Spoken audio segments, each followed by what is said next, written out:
say a few words about attacks in 2014-15, when we've got basically like blackout of the whole region. So first attack on energy grid, successful attack on energy grid, which caused blackout. It was black energy in energy grid operator, TSO, in western part of Ukraine.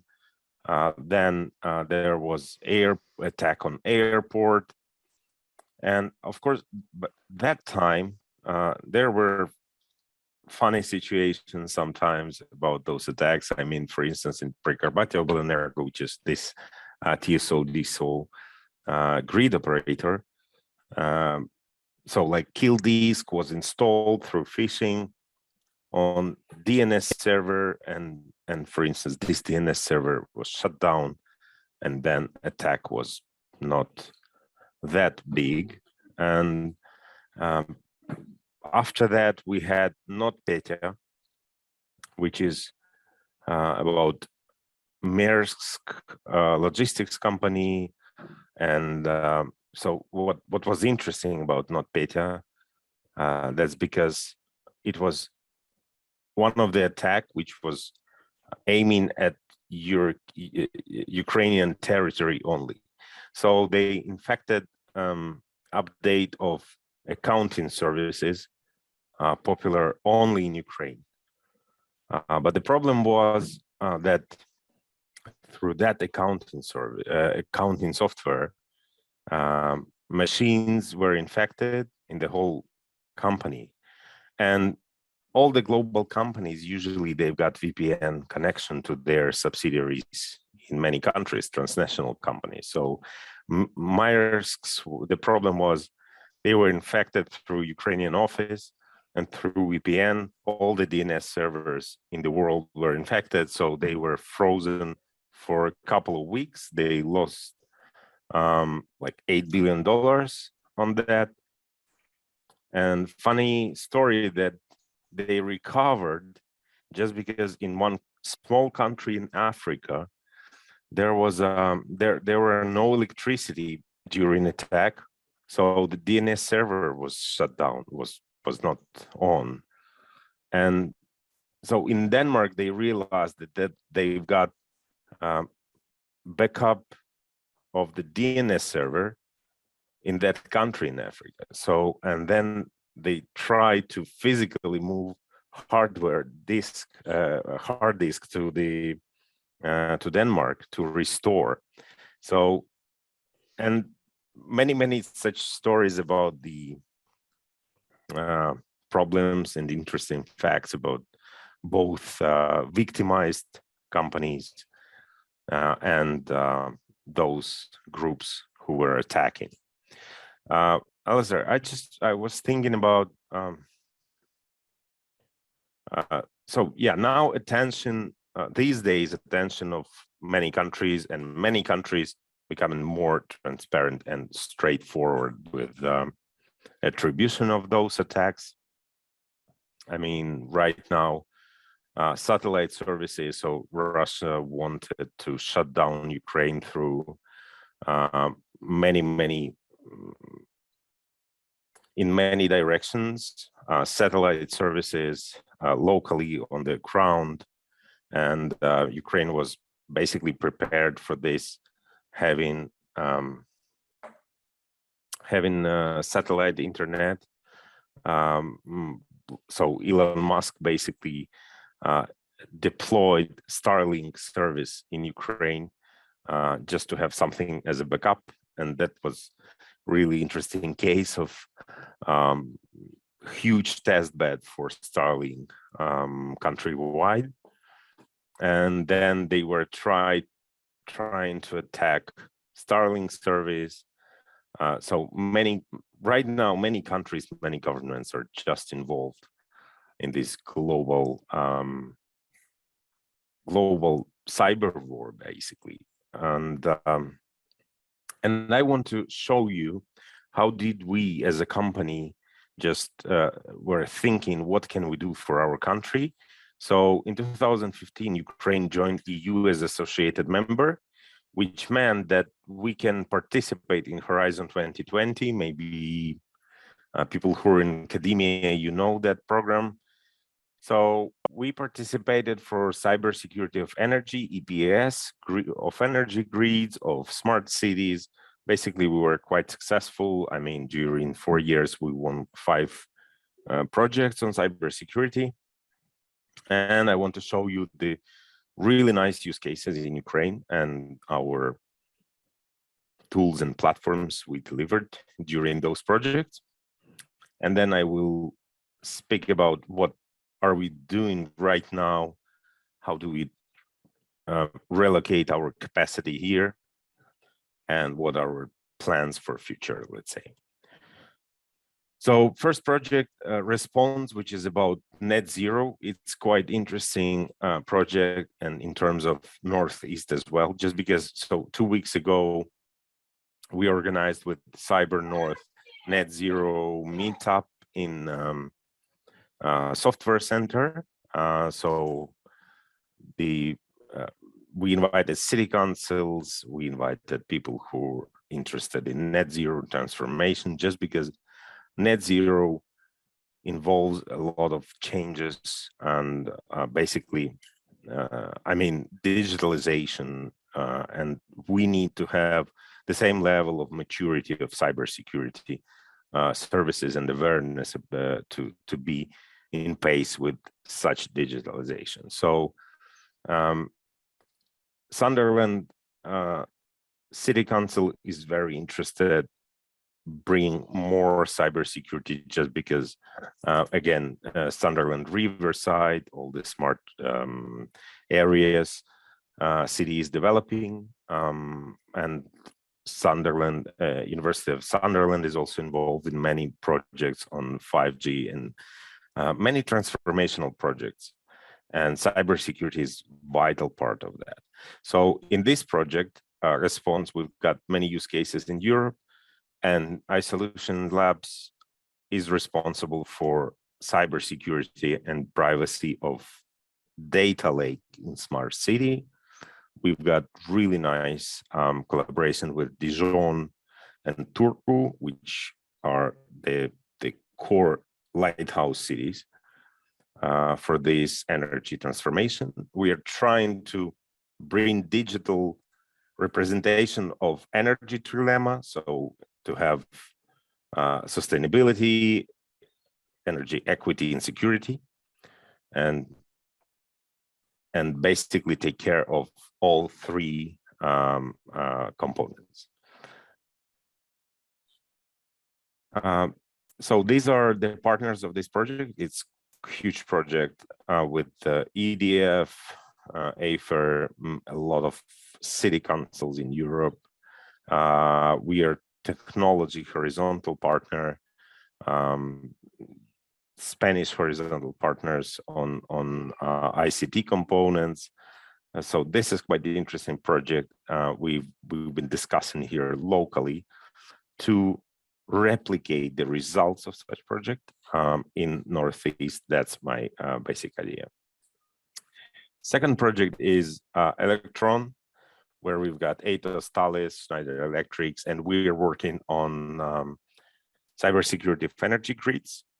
And again, Ukrainian incident in December 2015 is kind of a base for nice use case, just because that was first blackout in history, affected, basically caused by automated spear attack and spear phishing. And then next generation internet, the project where we are creating opportunities for UK, USA innovation collaboration, and we will have like 90 scholarships for innovators, I believe here locally in Northeast. That's my vision.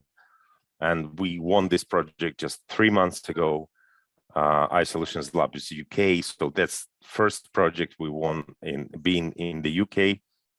And we'll create that opportunity for innovators locally, for talents locally to present their ideas, and to go to the US, MIT, or whatever university for 3-4 months to be accelerated there, and to come back after that time.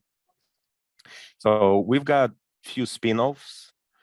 Cyber jab is an idea of immunization, cyber immunization, when locally in Northeast, we are working now on this platform here in the UK.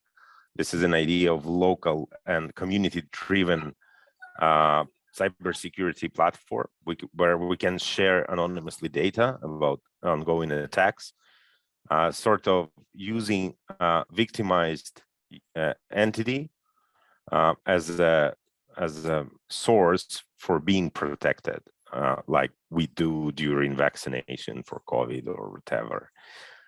Shield Shared is another spin-off. Healthimity is focusing on healthcare and data fusion for decisive analytics in healthcare. Metafusio is our Spanish startup working on VR and AR in many domains. That's just a few words about our company and what we do. So this is Spear project. Again, just because of Ukrainian attack on energy grid, we built the architecture of CM systems specifically for energy grids. These are the partners of this project, and this is a business logic. So we want to add intrusion detection to CM system, honeypots, digital forensic readiness for smart grid environment, forensic repository for energy grids, and anonymous repository. Just because we understand that people usually, if they do not have enough legislation to be, you know, to be obliged to share data about attack, they don't do this. So we kind of created anonymous repository to let people share data anonymously, which means, for instance, that energy grid operator in Ukraine after attack can share data, can share incident described with other energy grid operators in Europe, and they understand that it's trustworthy party, trusted party, but they do not know who are they. So this is a very interesting concept. We basically now developing in CyberJab. We are using group signature for this. So just to be ensured that this is our partner or trusted party, and we can trust them.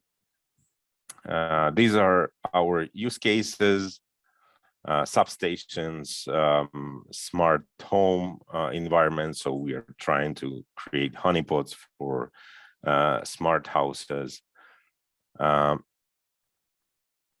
Just these are the, yeah, and this is a project, Electron, again, the partners of this project. So we are building a federated learning platform to share data, to create new approach like self-isolation, self-healing approach for specific parts of energy grids. So basically, I mean, I'm saying this just because to show that we used innovation as an answer to our Ukraine-specific use cases, specific attacks, just to have all the stakeholders involved, to have local use cases.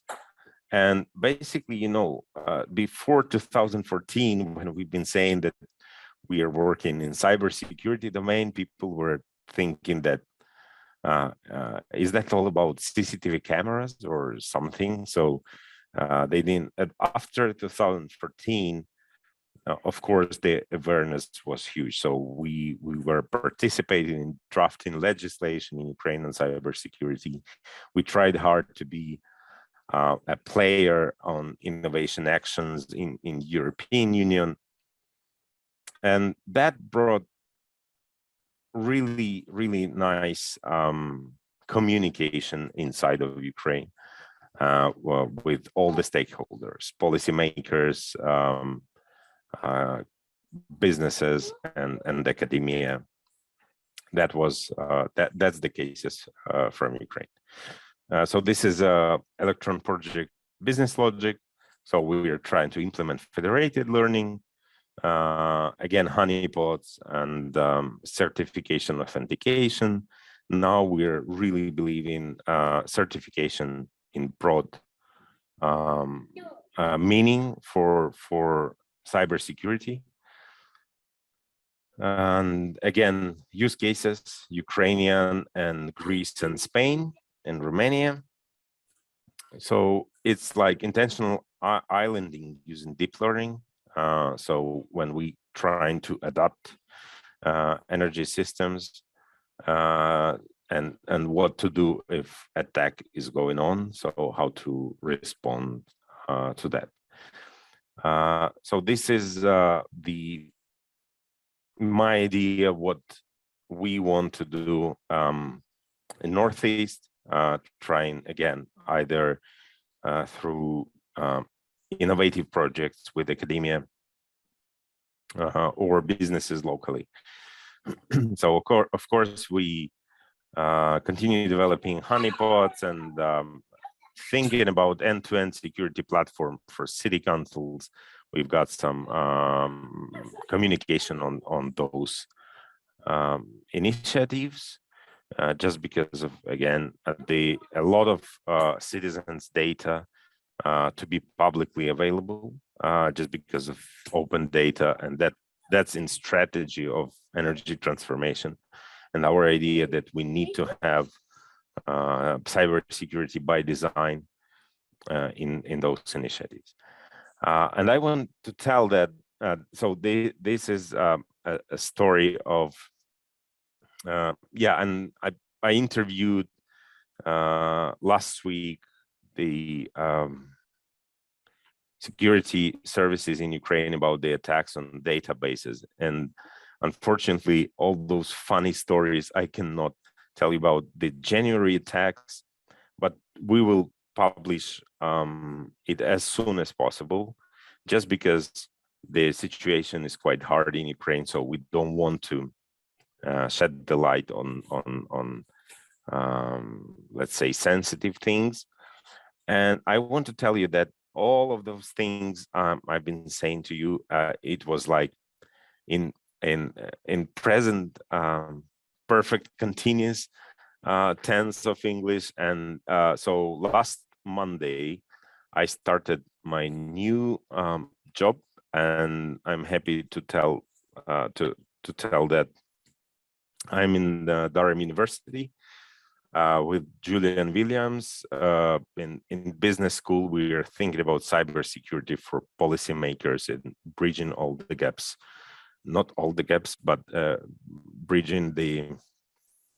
So we are focusing on cybersecurity and risk-based approach for policymakers, for employees, and doctoral trainings for future employees of supra-governmental organizations. Just because, as I said yesterday, presenting our idea that even if we can think that examples of attacks in Ukraine can be, we can feel that it's far away from us here in the UK. But for instance, as we discussed with Bellingcat, with Christoph Rosiev, so he said that, for instance, all the applications of visa application centers in some European countries are being processed by company, which was so some companies, just because of we've got normal and transparent procurement system without any specific regulations on cyber, where sometimes we can see the Russian ownership behind that or something like that. So that's what we're focusing at in Durham. So I would like to ask you if you think that we can do something together in Durham University and Business School, or in Institute of Hazard, Risk and Resilience. So I'm in both entities in the university. Please let me know. So this is, let's say, my day number 7. I'm trying to find what's the best synergy I can achieve here. And I'm really happy to be in Durham University, even though you may think that it's not as powerful in cybersecurity as Newcastle, but I do believe that this is amazing school, amazing environment for some really interesting research or innovation project. So thank you, Alistair. This is all from my side. Yeah, maybe some questions. Thank you. Thank you so much, and thank you for being able to be with us. And I know what it's like when the wee ones are not well. I can see them in the background there. So, you know, I mean, I'll open up for questions in a second. But if I could sort of start with, you know, if you can go back to the situation in Ukraine, one of the questions that I know an awful lot of people have had is around why the Ukrainian cyber attackers haven't really unleashed themselves as part of the current crisis.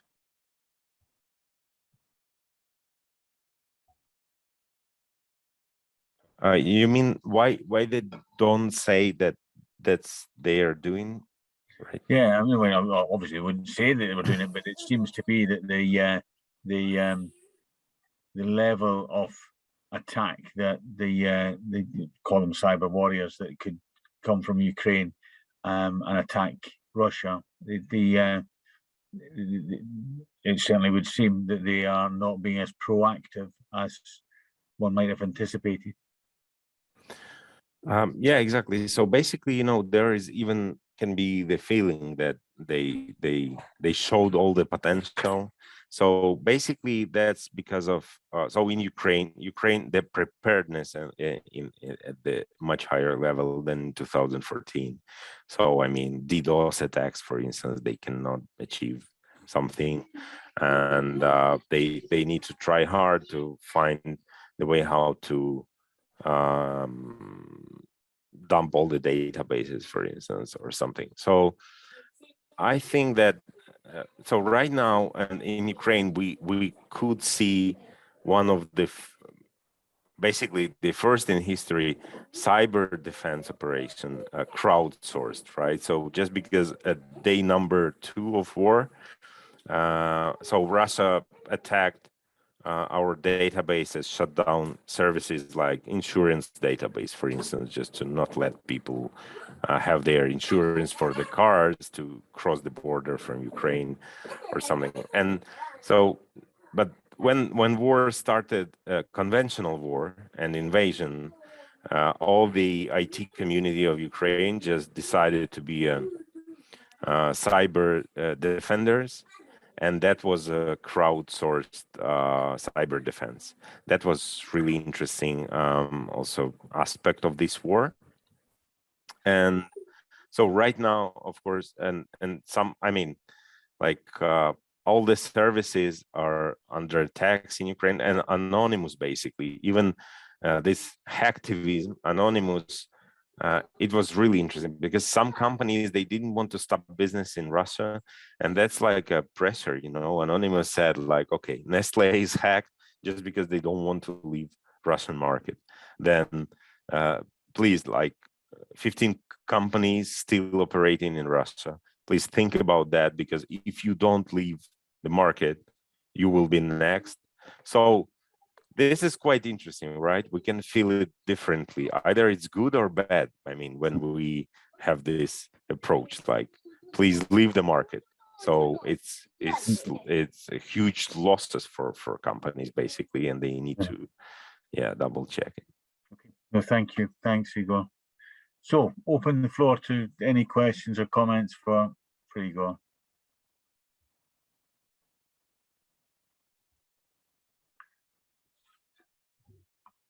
I think colleagues might realise the your personal situations here with the little one running about and being sympathetic to your No, time. he's fine. He's fine. Absolutely. Yeah, the fact that he's wandering about with a cup of hot coffee flying over his head, I think, is maybe something to be concerned about. It might scald him, but it might scald you. Okay. If there are no questions, then thank you so much, Igor. It's a real pleasure that you're able to talk with us. You know, when we talked before about you getting out of Ukraine in time, it really was something that was very sensible for you to do.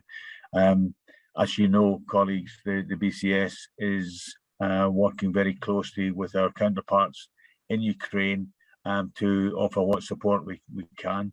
And there are a number of facilities that anyone coming out of Ukraine and arriving in Britain can use with the BCS. So that's there. And then, of course, any membership fees we have suspended. So I think that is it's very little in the grand scheme of things, but it is something. So thank you all so much. As I say, we'll come back to some of the issues around the AGM. Igor, thank you again for your time, and I wish you all a very good evening. Thank you.